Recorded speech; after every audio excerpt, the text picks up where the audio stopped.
오늘은 제가 별로 좋아하지 않는 얘기를 하고 싶습니다. 그것은 논리적인 논쟁입니다. 그러나 논리는 중요합니다. 모든 담론은 논리에 기반되어야 하니까요. 지옥에 대한 반론에 5가지가 있습니다. 크게. 하나는 심리학적, 사이콜로지컬을 한 것인데 bad idea라는 거죠. 지옥 얘기해서 두려움만 유발하고 그것 가지고 사람 컨트롤을 했다 이런 것이죠. 그 얘기는 생명을 논의하는데 부정적이라는 것 때문에 죽음은 논하지 말라는 것과 똑같은 것입니다. 물론 그동안 종교는 이 지옥을 가지고 사람을 위협하고 두렵게 하고 컨트롤하는데 써온 그것은 부인할 수 없습니다. 그런다고 해서 지옥이라는 담론을 없애는 것이 신앙적으로 건강한 것이 아니다. 두 번째는 소셜, 사회적이라는 것이. 이거 고대 아이디어다. 우리 인류는 이미 퍼니시먼트 단계를 지났다. 그렇게 꼭 벌을 말하지 않아도 스스로 선한 길로 갈 수 있다. 이런 것인데, 지옥은 하나님의 처벌이 아닙니다. 성경 어디에도 하나님이 처벌하셔서 그렇게 한다고 되어 있지 않습니다. 성경은 선택입니다. 하나님을 선택하는 자는 하나님의 나라에, 하나님을 선택하지 않는 자는 하나님이 없는 나라로 가는 것입니다. 그래서 계시록 22장 12절 가장 마지막 선언에서도 각 사람에게 그가 행한 대로 갚아주리라. 우린 갚아주리라 그랬는데 미스타스, 리워드. 각 사람이 선택한 대로 이루어진다는 것이에요.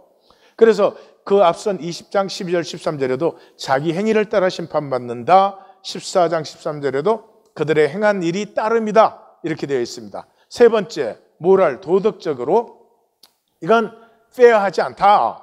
이 잠시 죄를 짓고 영원히 처벌을 받더니 이 역시 지옥을 자꾸 죄 짓고 벌 받는 것으로 생각하기 때문에 그렇습니다. 하나님은 누구도 벌 주지 않습니다.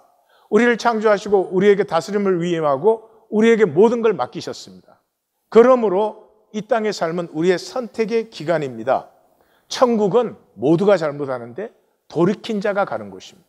그러므로 창기와 세리가 종교인보다 먼저 들어간다 그렇게 되어 있습니다. 이 현상기의 시간은 선택의 시간입니다.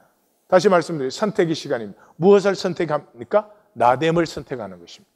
나됨이 무엇을? 내가 말씀을 따르는 사람인지 마귀의 거짓을 따르는 사람인지를 선택하는 것입니다.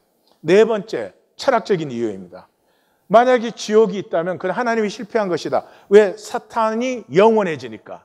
사탄의 나라가 영원해지니까. 그건 성경적입니다. 모든 것이 영원합니다. 지옥은 한 알 그대로 영원합니다. 생명의 가능성이 피지 못한 것으로 영원합니다. 지옥은, 천국은 생명이 무한히 피어나는 것으로 영원합니다. 그래서 하나님의 나라에서 여기서 생명이 싹 트기만 하면 하나님 나라에서 영원히 자라며 영원히 확장되는 것입니다. 마지막으로 신학적인 이유입니다. 하나님은 사랑이신데 어떻게 지옥을 허용하냐 그런 것이죠. 사랑이면 완전한 자유를 허용하실 수밖에 없습니다. 완전한 자유를 허용하셨기 때문에 자기가 십자가에 죽임을 당하는데도 허용하지 않았습니까? 그러니까 유니버셜리스트들은 그 지옥 갈 리 없다. 언젠가는 모두가 구원받을 거다. 이런 얘기를 하는데 아니에요. 하나님은 선택을 존중합니다. 선택을 존중한다는 말은 마귀의 미혹도 존중을 해야 됩니다. 그러므로 마귀의 미혹을 따른 자는 현상세계가 지난 후에는 계속해서 따르는 것입니다. 그리고 앞으로 의인만 남고 악인은 사라진다. 그런 분들도 있는데 maybe 악인은 사라질지 모르지만 에고는 사라지지 않습니다. 천국과 지옥이 나뉜다는 말은 무슨 지리적으로 나뉘는 것이 아닙니다. 한 실체 안에 있습니다. 한 실체 안에서 지옥을 누리는 자는 계속 지옥을 누리고 천국을 누리는 자는 지금도 천국을 누리는 것입니다. 지옥을 누리는 것이 무엇입니까? 에고입니다. 지옥은 선명한 실체입니다.